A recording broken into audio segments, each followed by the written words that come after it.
What we'd like you to do is to, while the meeting's going on, fill out the thank you card for either another member of a different department other than yours, or for a whole other department in general. If you'd like to turn them in personally to that individual department, that's fine. Otherwise, you can fold them at the end, write down who it's supposed to go to, and then we'll collect them at the end of the meeting and deliver them for you. So without further ado, I would like to introduce Dr. Whitaker.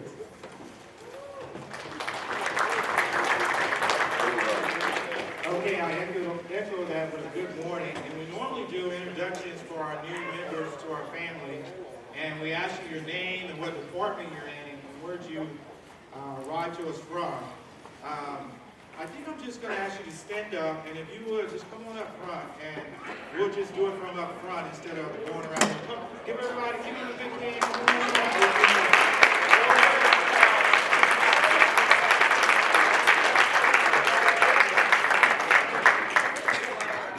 Normally we just kind of bounce around the room, but we get to put you front and center.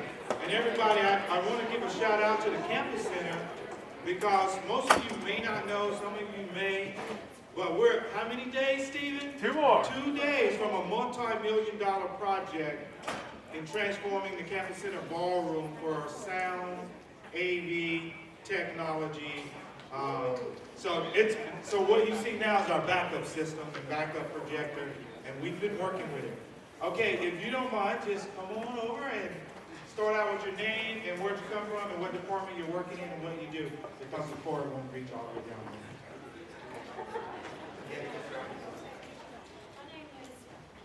My name is Sarah Smitherman, and I'm in the Vice President's office, and I'm the departmental assistant.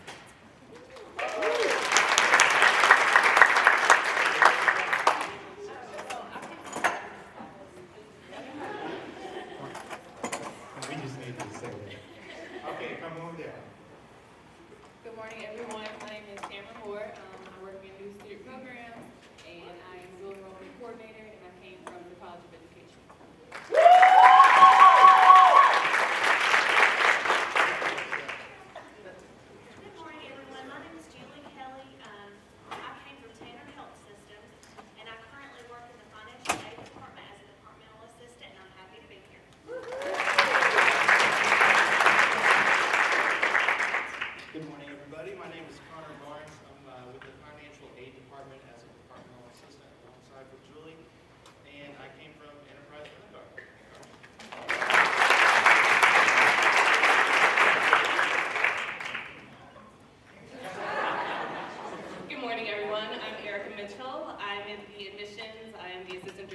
For adult learners and veterans, and I'm coming from West Georgia Tech.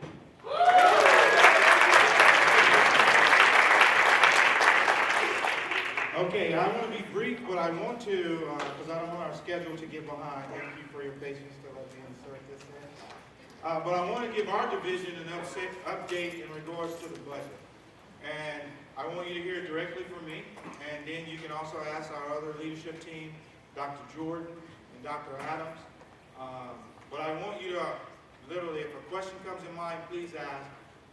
But for the sake of time as well, you can email myself or come to the office and just ask any question you want. Pretty straightforward for us. We know that we had about 500 students less than expected came to West Georgia. What that translated for us was about a little over $3 million of a financial shortfall. What we also know is all the divisions with the president put together a cost savings to help the university balance our budget. Our division already contributed to that. We were very thankful to be able to do that. It was a little less than about 100,000 plus for us. It is true that the majority of the proportion and percentage academic affairs had put forth. I want you to hear directly from me that we have a strong partnership with academic affairs. We're strong partners. But you also should hear they have a pretty strong percentage and proportion of our operating budget for the university. What has transpired since then is the town hall, which most of you probably attended. Thank you for that. And it transpired from questions that arose from academic affairs.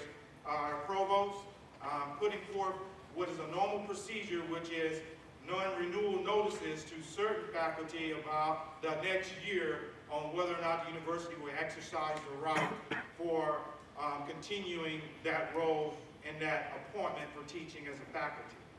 At this time, no faculty has lost any job. That is a notice of ahead of time that the university may exercise that right. What I want to share with you is a lot of questions emerged from that. The town hall emerged, and what we noticed, not to throw Dr. Adams in it, but I always talk with Dr. Adams a bit, that students talked a little bit in that town hall. And as a vice president of student affairs, we always want to support our students. As what we do in our division. We have our ear to the ground about that and we work with our students. But we knew that topic in conversation was about faculty renewal.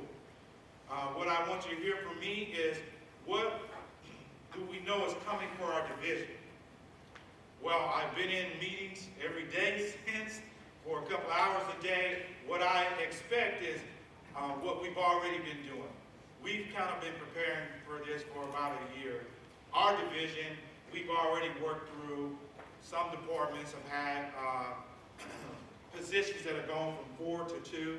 We've worked through some comprehensive review pieces for pharmacy tech, pharmacy, health services has already have been going through efficiency with budgets. Housing has already been going through efficiency with budgets. We know that 2 residence halls, we already was on a 2-year closure plan, but we sped that up a year. Strozier, and now Stephen's shaking his head, Gun Hall, because I want to make sure to get that right, to where we already have been working to do some savings on what cost is for us. Here's the big one you hadn't heard from me, but we already have been doing. It is, we have vacancies in our division, and with our vacancies, we usually work together with the directors and the departments for cost savings, and at the end of the year, we try to make some large purchases to help our departments. Some departments have been working through projects that cost $19,000, $30,000 to advance a department because there's been some savings on some salary lapses. Well, what we know there, that our process already, that expenditure had required a vice president approval, meaning that we usually, once a department tells us they want to use it, we would try the best we could to release some of those funds for a project during the year. But our process has been always, we have asked to hold it and let's use it at the end of the year to pay for some pretty large software purchases and other things that we have annually. Psychiatrists, and the list goes on. In fact, as a division, you have seen me show you that list as part of our budget that we did during the summer.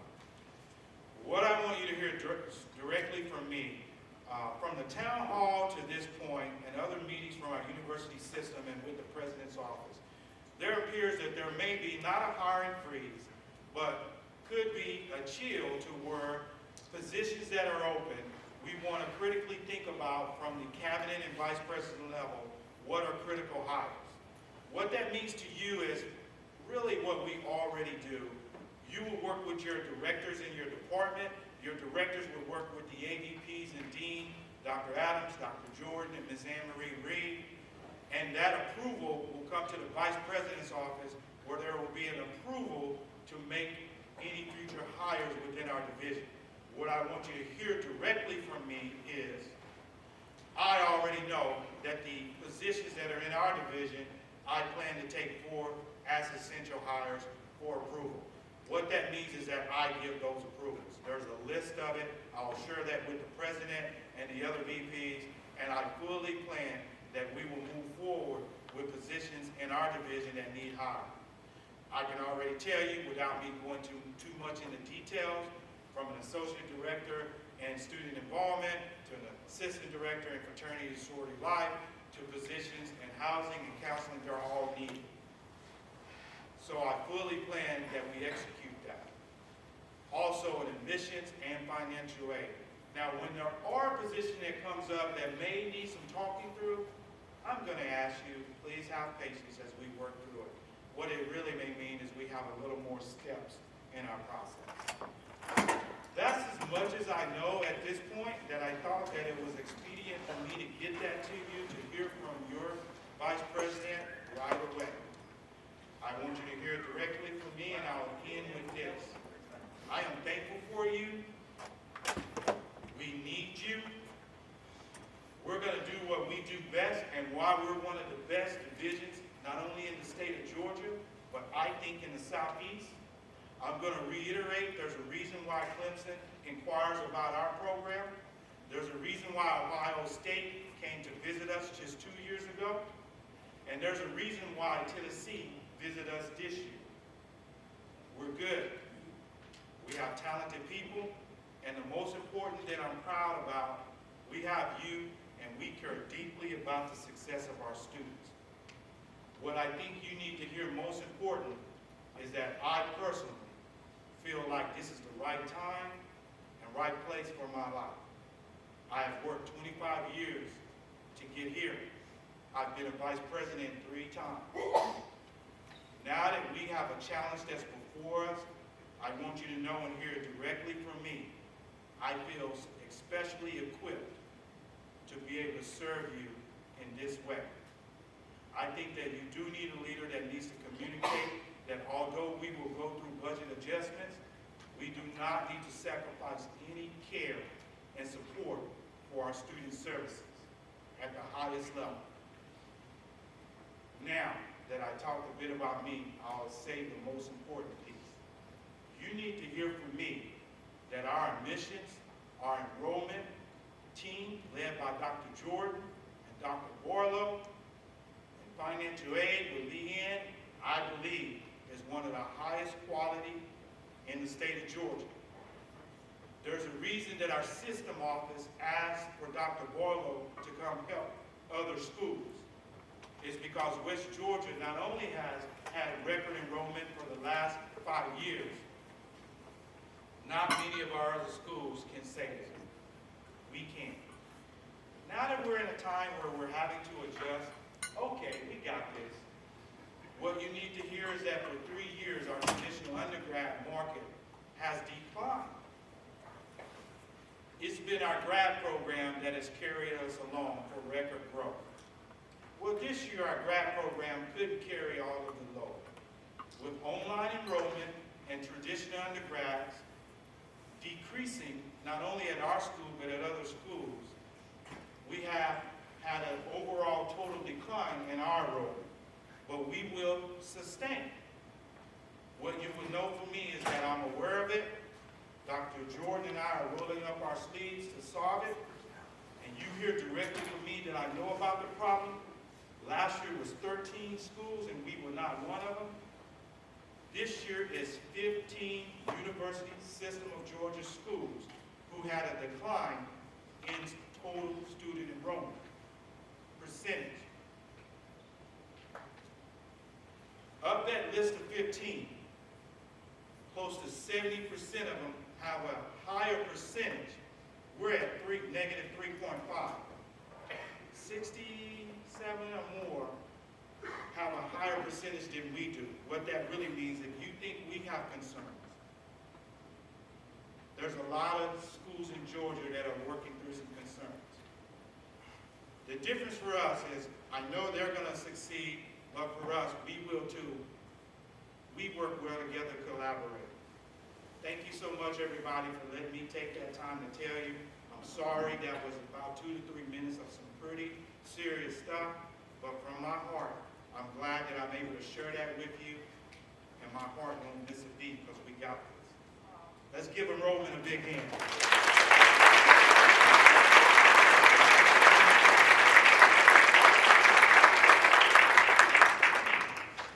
Thank you very much, Dr. Whitaker. So in this meeting, we're going to talk a little bit about service dogs, service animals, emotional support animals. So to start with, I'd like Bill Tidwell from Accessibility Services to step up. Oh, there he is.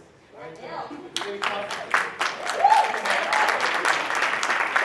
just a little bit about service dogs, how we can interact with them, what role they're playing for us in for our students and our staff members on campus. Thank you, Sean. I'll do like he did, step over. So, in Accessibility Services, we have, if you'll go to our website and click the tab that says Accessibility Services. Down the right-hand side of the page, you will see service and emotional support animals on campus. This is what is available to all students, okay? This is the information that we give out. And I'm going to just go down the bullet points real quick. Actually, we have some unintended props here with us today. The service, I didn't know they were going to be here. So we have live examples right here. So very good. The difference between a service animal and emotional support animal basically is a service animal has been trained to do a specific task. Okay? An emotional support animal is not trained to do a specific task. Okay? So, but let me back up and say one thing. If you have a student that has questions about emotional support animals or service dogs, just send it to us, please. Okay? Or you can go to our website and go down the page and see that and let the students know about that. Now, service dog can be, or service animal can be a dog. Are you ready for this? What other animal? Y'all know stuff. I'm impressed. Y'all know stuff. A miniature horse. Yeah. How many of you have seen that commercial on TV of the little guy sitting in the living room with his emotional support, not emotional support, but his miniature horse in there, and the little horse door that it goes in and out of? Yeah, that's not a joke. You know, those are the only two. I would love to know the lobbying group that got that through, wouldn't you? So that's great. A dog or a miniature horse. And both have to be potty trained, too. Okay? It's a monkeys too for people that watch TV. Monkeys? Yeah, like miniature. Is that written in the law? Yeah, it's What? ADA. Oh, okay. I missed that. Well, thanks. And monkeys. Okay? All right. Service animals are protected by ADA, and you are only allowed to ask 2 questions about a service dog or animal. And what are those 2 questions? Right. Well, actually, we have to put the word disability in there, but you cannot ask what disability, right? You say, is that animal trained, hang on a minute, I'm good. Service animal, is that animal a service animal required because of a disability? Okay? And if they say yes, then you ask the next question, what task or work have they been trained to do? Okay? That's it. Any other question, I'm going to go out on a limb here, any other question is illegal to ask. Okay? So don't go past that. Now, service animals may be registered with our office. It is not a requirement that they register with our office. Okay? We cannot require any service animal to be registered going over and above what's already in the law. I had an interesting question the other day about how about a service animal in training? Can they be on campus or go in restaurants or any other public accommodation? The answer in Georgia is yes. It is not addressed in the federal code, but the state of Georgia has said, and our regulations here need to address both Georgia law and federal law. And Georgia law is that yes, training service animals can be on campus and in other public accommodations. So we ask, though, and strongly encourage that students register them with our office because we give the service animal a little, not name tag, but it's a West Georgia tag, and that sort of helps reduce the confusion across campus if that animal is supposed to be here or not. Okay? So that's just a little bit of extra thing that we encourage students to do, but do not require them to do. They can be removed from a classroom or any other public area if they are causing a disturbance. And as an employee or other students, you should not touch or pet a service animal. Okay? Actually, in terms of that too, a lot of people think that a service animal wears a vest and has to wear a vest. That's not true, right, Kevin? That's not true. A service animal does not have to have a vest. Now, most do, okay? Most do, but it is not required. So what is an emotional support animal? Does anybody know the answer to that question? What? It's a comfort animal or therapeutic animal. You know, it's named several different things. These animals are only, it's not limited to a miniature horse or a dog, okay, or a monkey, but it can be any animal that has been approved by whom? Stephen? Residence life. Comfort animals or emotional support animals are not protected by ADA.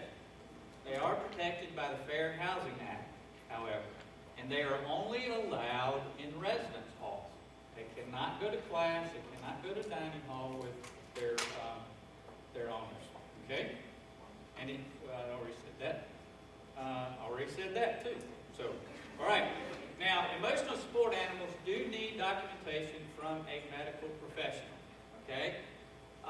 That would be a doctor of some sort, like a psychiatrist, or a licensed professional counselor can also write a letter in support for that emotional support animal. And all of those are legal, okay? All of those are ones that can actually write a letter in support of a student having an emotional support animal in their room, okay? So I want us to cue up a video that Maggie had produced, I think, when was that, last spring? It was Siri. Oh, it was Terry? Siri. Oh, Siri Oh. for CSI. okay, Siri, sorry. All right, so I think we've got it on the Facebook, page, if you'll pull it up. This is a short video on service animals.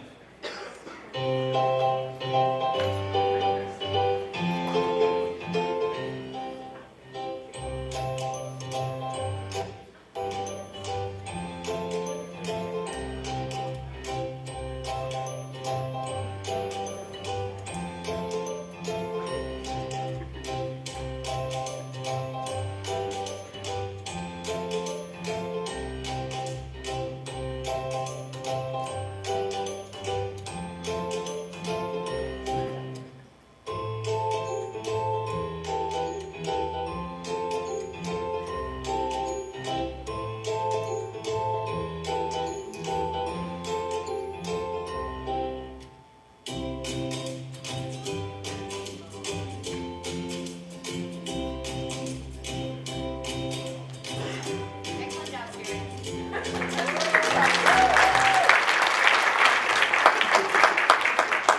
I love that video. That's just so good.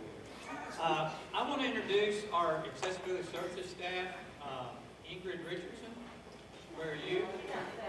She's out sick. And Rose Payne, where are you? Everybody knows Rose, right? Everybody knows Rose. And Dr. Maggie Tennant, our interim director, she also knows quite a bit about accessibility services as well. So those are your point people, okay? And of course me. We're going to... That, although Bill said that licensed professional counselors can provide documentation for emotional support animals, that we do not do that Yes. in the counseling center. The American,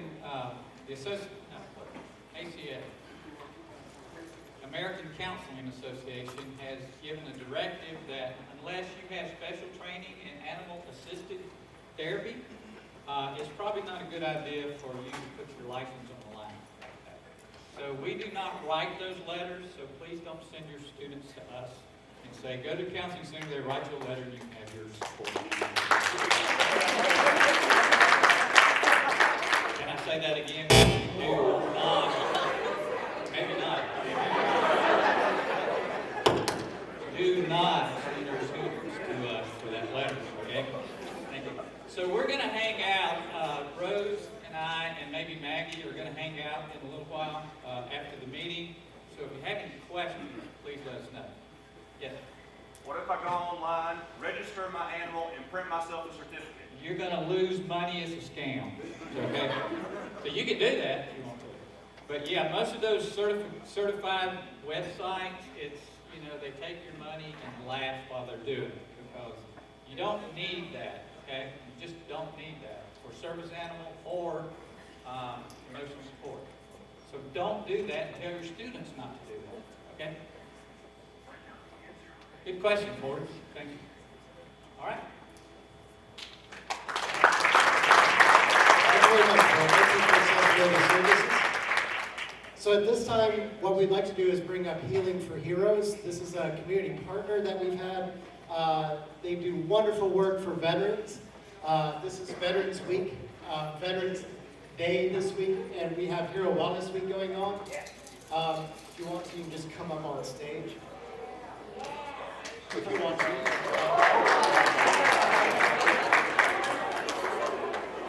We'd like them to explain some of the wonderful work they're doing for some of our veterans.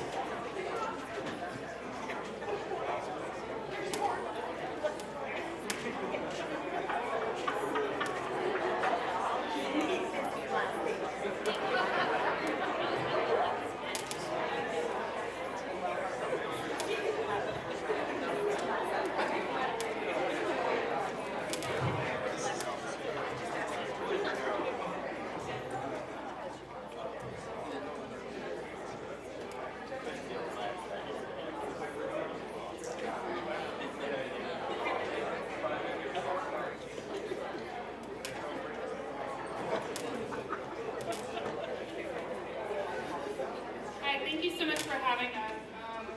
Again, we're from Healing for Heroes. We're a nonprofit that trains service dogs for veterans. We use predominantly rescue dogs. So we just wanted to talk to you a few things about what service dogs can help the students with. We work with predominantly veterans, so my points are probably going to be mostly about them. One biggest thing is that just based off of appearance, you wouldn't realize that any of us have anything that would require us to have a service dog. So the first thing is just not to assume. Because these dogs can be used anywhere from heart issues to blood pressure to diabetes to brain injuries to mobility. So the biggest thing is just, allowing the dog to do what they do. Do not distract the dog because a lot of these dogs are trained off of either scent or triggers. A lot of the veterans will give off some sort of little twitch, like rubbing their face or fidgeting their legs. Or something like that, that alerts the dog when they should be doing something. And then they can be used, like right there. My husband when he has anxiety, he twitches and dances around. So Zeus is trained to actually swat at his leg, and that alerts to him before it gets too far to where he has to remove himself from the situation. Because at that point, he can utilize Zeus. Because these are trained service animals, but they do help with emotional stabilization.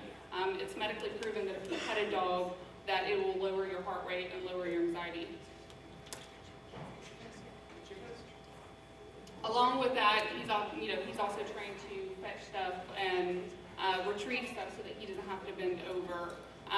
They alert to seizures. A lot of the veterans have what's called neurological seizures instead of epileptic. And it's where, because of their PTSD, if they are super anxious or having a flashback, their brain will actually shut down on them. And they can either actually seize, where it's physical seizing, or they can actually just pass out. And the dogs can be trained to either help them wake up, go get help, do weight, pressure therapy on them. In order to bring them back. And the other thing is, unless the dog is actually trying to leave the person to go and seek help, never remove the dog from their handler. The dog is trained to do a job, let it do its job. This is important because a lot of people don't realize when a dog and a person fall out for any reason, that the service animal there either is trained to do some specific, very, very specific tasks, and then if somebody's trying to impede that task, that's a crime. It's against the law. We actually had a veteran It's who, finable, and I believe it's a felony, but what you're doing is you're basically keeping that person from getting the help they need, and essentially if that dog finds that cannot do what it needs to, that dog will go and find it and will let somebody know, because that's how our training works. It's a progression. If it doesn't, the small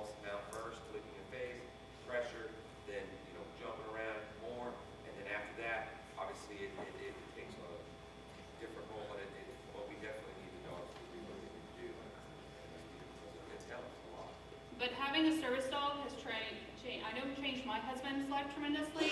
He was actually a student here at University of West Georgia in 2010 or 11, and he ended up having to drop out because he didn't have a service dog and he couldn't sit in a classroom because he didn't have a dog alerting to him when he had anxiety, or being able to take his focus off of the other, the clicking of the pens and, the other whispers. And auditoriums, because I couldn't hear. I was a 11 Bravo, Airborne Infantry in the 82nd. For those of you who know, the frontline guys that do stuff like that, well, I was one of those guys. Went over there twice. Didn't know anything was wrong with me. I was actually in one of these auditoriums, lecture hall, doing the intro to math, and I'm like, man, I can't hear. So I go all the way to the front to like really, I'm trying, I'm giving it heck, because we just got out of the military, just got back from Iraq like maybe 2-3 weeks or whatever, and I'm out and I'm back home here. So I'm trying my darndest. I think I had food poisoning. I start sweating. I start feeling sick, and big tough alpha type guy, airborne infantry, jumping out of planes, kicking indoors, rescuing babies for whatever. You know what I mean? Like it's crazy stuff, and then all of a sudden I'm getting like tight chested, like with whispers behind me. I'm like, okay, I gotta call my wife. Went out, threw up in the bushes, came back in a couple times, and I'm like, okay, maybe I have food poisoning. It's like, call emergency. He's like, nah, you don't have food poisoning. You have PTSD. I'm like, what? So, from a veteran point of view with a service dog, my physical injuries are pretty gnarly as well. I've been blown up. So my knee really isn't like all my knee, but you guys wouldn't know. Okay, we'll start here, obviously. So what I'm saying is like you wouldn't really know unless you're like really jacked up. It's really kind of a self-conscious thing too, because this is like a billboard for us, saying that we're so jacked up that we need extra help with the service dogs, and then on top of that, there's kind of this like stigma with everybody that they're fake service dogs. So we're trying to get out of our houses, and we're trying to do better. We're trying to better ourselves and our communities, and do these things, and then we got this other side of things that are fighting against us. But I'm really, really, really excited to see you guys all in here and learning and doing these things and educating yourselves on this thing to make it easier for people to come in and learn and get better. And it's like people helping people, and that's what we do. I love it. Thank you guys. I think some of you guys may have seen Max already on campus. I am a student here online. So like Bobby, I can't sit in the classroom because of the auditory stimulation. I can't do it. So I can't take all the surroundings. So online is online in the pockets of my home. But I do bring Max on campus sometimes. I have two. He is my second service dog. I have one on. So some of us do have a day and a night dog. And so you may see this one or you may see my other dog.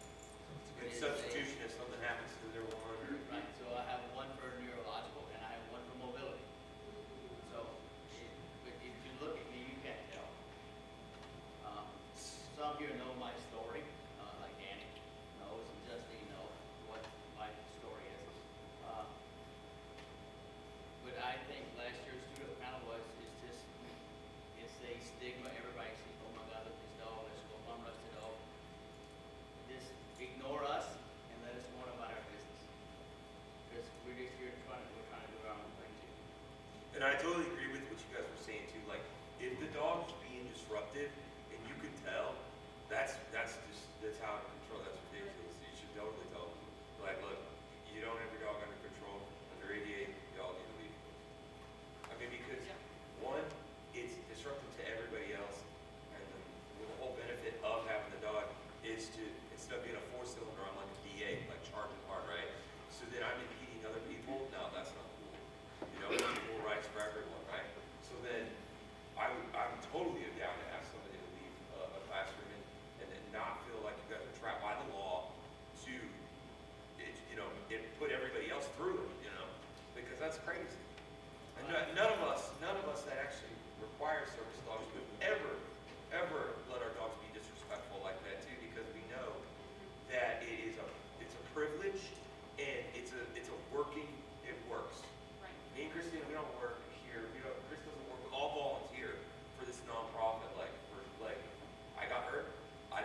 tell if it's a real service dog by the reaction of the handler. Dogs are dogs. You know, they might get disturbed by something, they might let out a bark. But if the handler's not correcting that behavior, then that's somebody that you need to watch to see if it's a legitimate service dog. Another thing that I want to key off of is the video that it made it look like anybody could walk up to them and ask them, you know, the 2 questions. They only have to answer to staff members. They don't have to answer to students. The students have no right to their medical information or anything like that. And even, don't be surprised whenever, you know, if you ask, they just legally, like, you literally just have to say, like, medical alert. They don't have to go into, like, their whole medical detail, but they do have to answer the question if you're a staff member. Does anybody have any questions? Anything? Just gonna add, as a staff member myself and having a service animal, if you are staff, you do have to go through the 909 office and complete an ADA packet. In that packet, it is required that you do disclose a little more, only for the fact that they have to keep employees safe and students safe.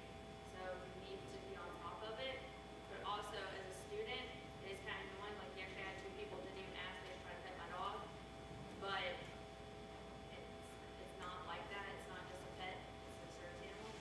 So, and if y'all have any questions, we actually have Hulu for Heroes pamphlets in our office where you can come and talk to me, because clearly I have a service dog too.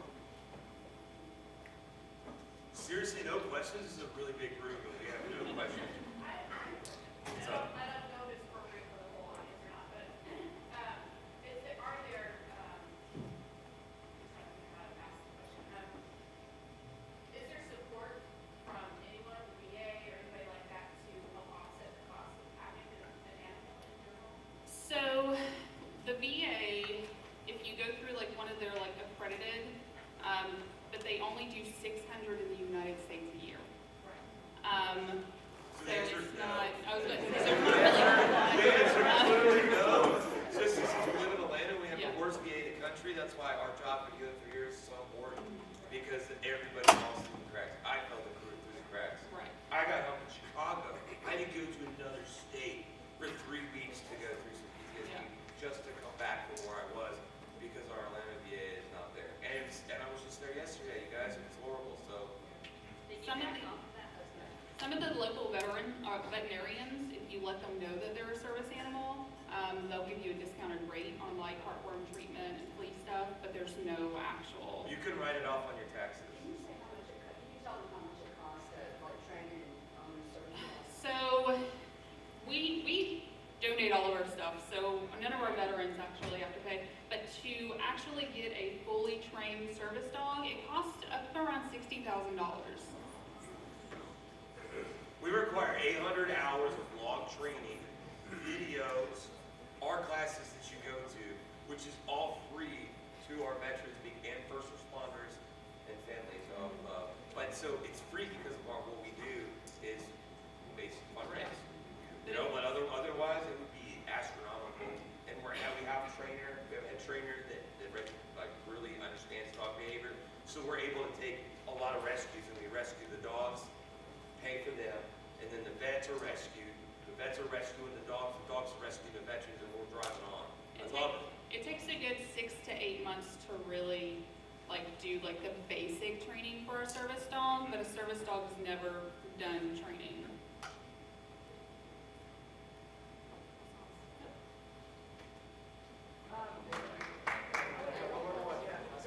So a lot of us student employees, can you talk on, would they be considered staff at that point for after? Okay, so as a student, there's the public access.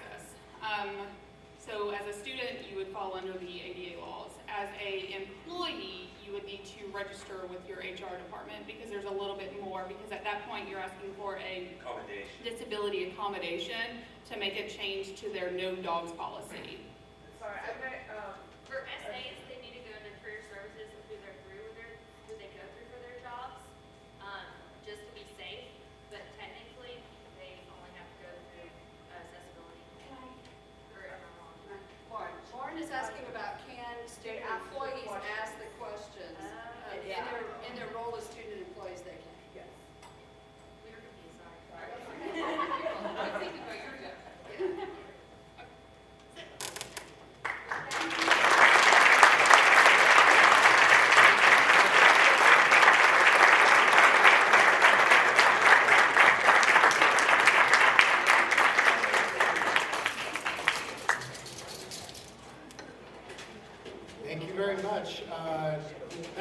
have Career Services come up and give some updates.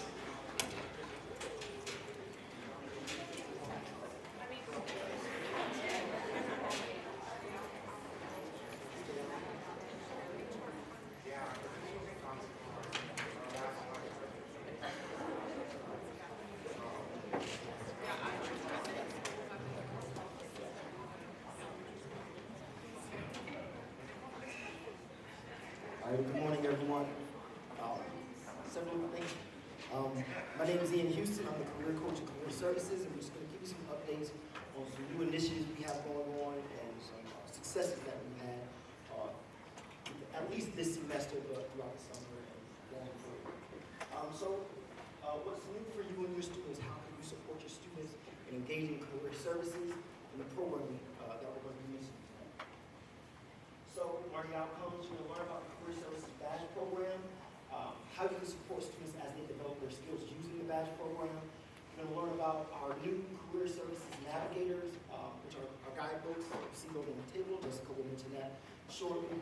And then you're going to learn about the Student to Exceptional Employee Training Series led by Kara Clark. Let's go. So, Career Readiness Digital Badge Program. What is that? Would you like to get? Yes, I'd like you to. So it comes from a game design element. So originally, digital badges were something that's used specifically with online gaming. You were able to collect credentials as you completed milestones in the game. So professionals have adapted that into the professional space. They're used to qualify accomplishments through experience, and they represent competencies learned through engagement, and that's how we're adapting ours. Our badge program is much more internal. Traditionally, badge programs have an external component, so you purchase additional software, and the badges are already made by that software program. Instead, we decided to make ours internal so that it's a lot more connected to what we do here on campus, specifically for University of West Georgia students, staff, and faculty participation. So the goals for the students: to engage in experience that foster career development, to gain skills that students can critically qualify verbally and in written form. A big stickler about qualifying your skills. Oftentimes when it comes to resumes, our students like to just list everything, but when it comes to pursuing their career goals and finding that great first job upon graduation, employers want to see that they understand their skills and how that actually connects with the role that they're pursuing. So we really want to make sure that they understand the skills that they're gaining by participating in all of our programming, including the career services programs. And then, of course, they want to win cool prizes, establish networks, and have confidence in their career. I often have to ask the question, how confident are students in their career development process? So interviews, their resumes, and a few occasions I'll have somebody who says they're confident, but 9 times out of 10, they're really unsure of the skills they have and how to actually present those skills in a way that will all but guarantee that great job starting off. For career services, we want to implement a program or programs that increase student participation in career readiness activities.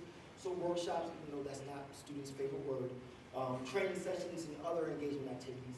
And then we want to increase healthy employment opportunities for students during and after their collegiate experience.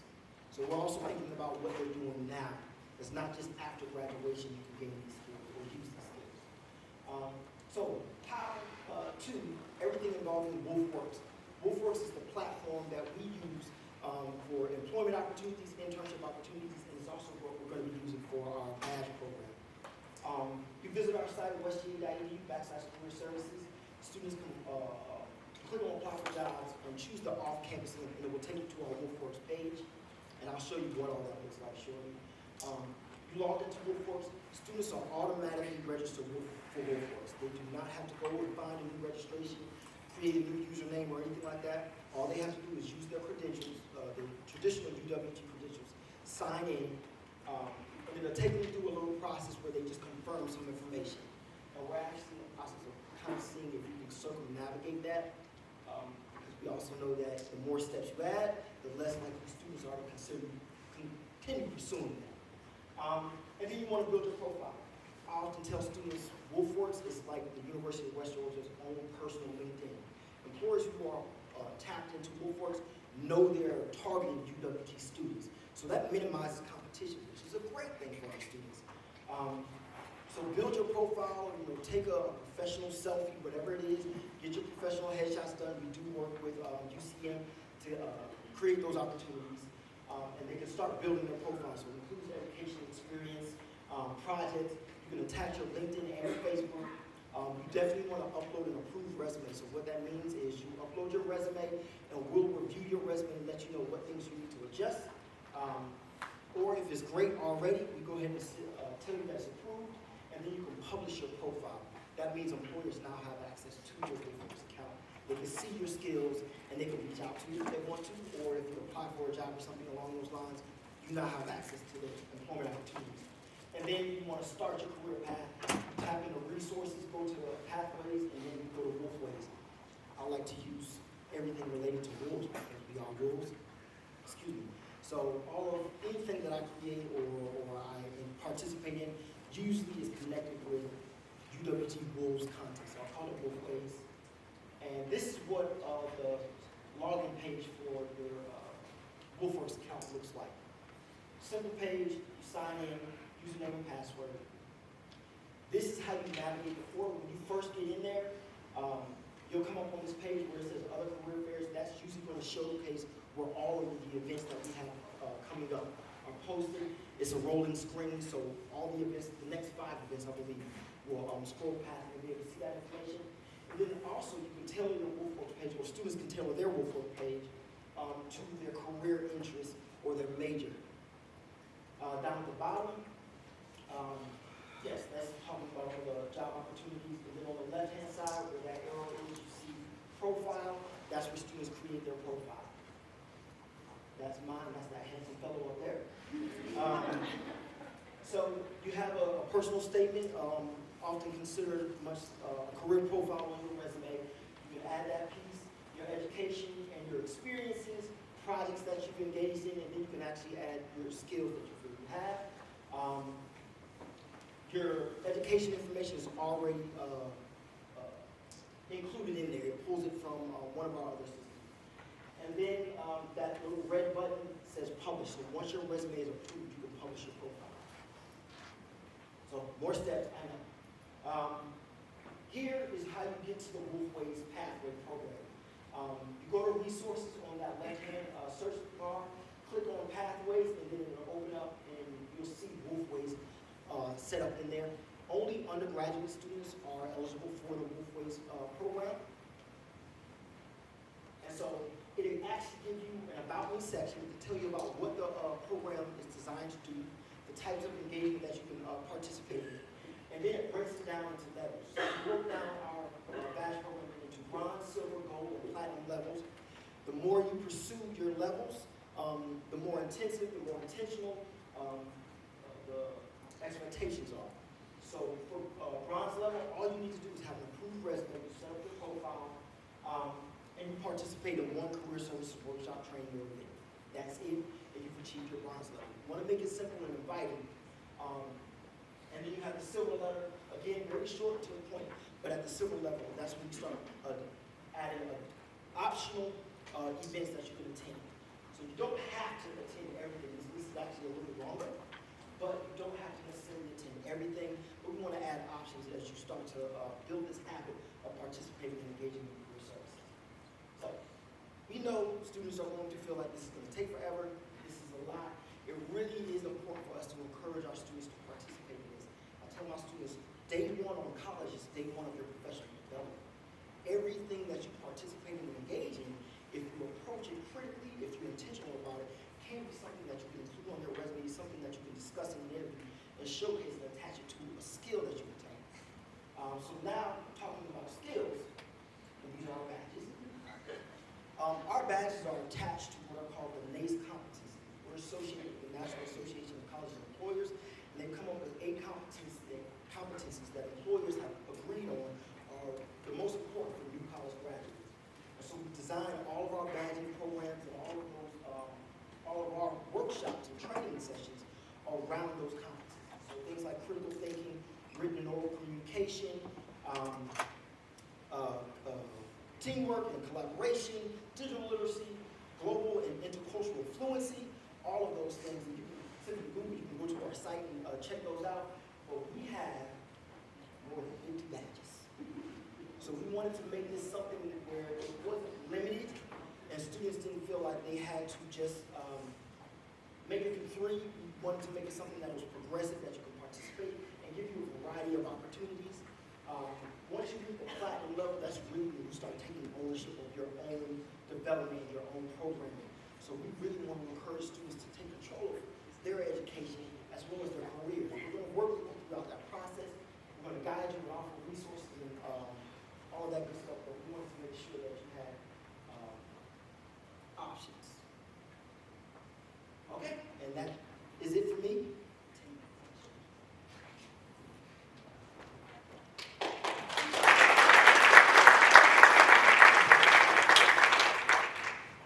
All right, so good morning. I am Jessica Wynn, Associate Director for Career Development. So this year, sometime this semester, I actually worked on creating these Career Navigator booklets for students. So they basically cover everything that they would need to know from Career Services. So you guys have some examples on your table. We started off with 1,000 of these earlier this semester. We are down to about 50 of these left. So if you guys can share, take a look. If you need any of these that you would like for your office, please let me know. We will hopefully put in a new order soon to maybe get some more of these so we can distribute them again. But basically, this is covering everything from resumes, cover letters, writing your CV, into internships, externship experience,